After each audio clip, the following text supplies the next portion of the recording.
আবারও ভাষা শহীদদের শ্রদ্ধা নিবেদনের খবর জানতে চাই। এ পর্যায়ে সহকর্মী পার্থ সঞ্জয় যুক্ত হচ্ছেন শহীদ মিনার এবং তার আশপাশের খবর নিয়ে।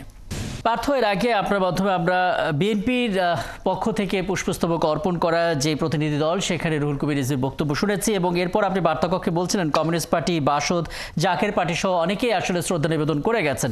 রাজনৈতিক কোন কোন দল এসেছে এবং যারা ইতোমধ্যেই আসলে শ্রদ্ধা নিবেদন করলেন তারা আসলে কি বললেন সেটি একটু জানিয়ে দেবেন পার্থ। আরও একবার ধন্যবাদ রাকিব। আন্তর্জাতিক মাতৃভাষা দিবসে আমরা রয়েছি কেন্দ্রীয় শহীদ মিনারে এবং এখানে প্রভাত ফেরি থেকে রয়েছি। আপনি একটু আগে যেমন বাংলাদেশের অন্যতম বৃহৎ দল জাতীয়তাবাদী দল বিএনপির যুগ্ম মহাসচিব রুহুল কবির রিজভীর যেমন বলছিলেন যে রাজনৈতিক শক্তির বিজয় এবং সেই বিজয় যাতে ঐক্যমত্যের মধ্য দিয়ে, ২১ তো আসলে শুধু মাথা নত না করা নয়, ২১ আসলে একই সঙ্গে সকল অধিকার সংরক্ষণের কথা, গণতান্ত্রিক অধিকার চর্চার কথা এবং সেই অধিকারের কথা উচ্চারিত হচ্ছে স্বাভাবিকভাবে রাজনৈতিক দলগুলোর মধ্য থেকে।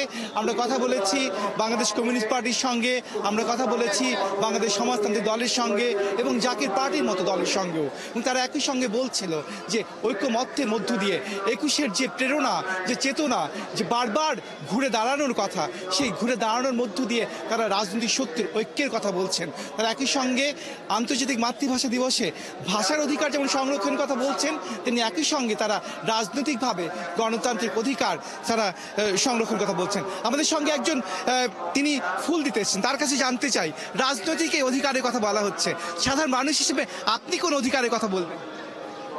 ধন্যবাদ ভাইয়া, আমি আসলে মুগ্ধ হয়ে আপনার কথা শুনছিলাম। আপনি খুব সুন্দর কথা বলেন।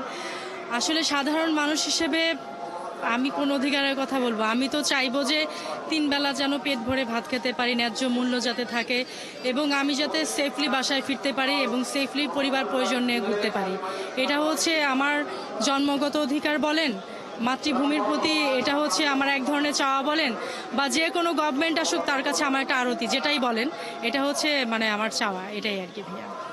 এই তো শুনলাম সাধারণ মানুষের কথা, একই সঙ্গে এই মানুষের মিছিলে আসলে উচ্চারিত হচ্ছে অসাম্প্রদায়িকতা বিনাশের কথা, ভাষার যে আগ্রাসন, বাংলা ভাষার আগ্রাসনে আদিবাসী ভাষার যে মৃত্যু, সেই মৃত্যু থেকেও তারা রক্ষার কথা বলছেন। তারা প্রাথমিক শিক্ষায় মাতৃভাষার যে প্রাধান্য সেটির কথা বলছেন এবং এভাবেই নানা উচ্চারণে আসলে উচ্চারিত হচ্ছে কেন্দ্রীয় শহীদ মিনারে অমর ২১শে ফেব্রুয়ারিতে আন্তর্জাতিক মাতৃভাষা দিবসের রজত জয়ন্তীতে। রাকিব।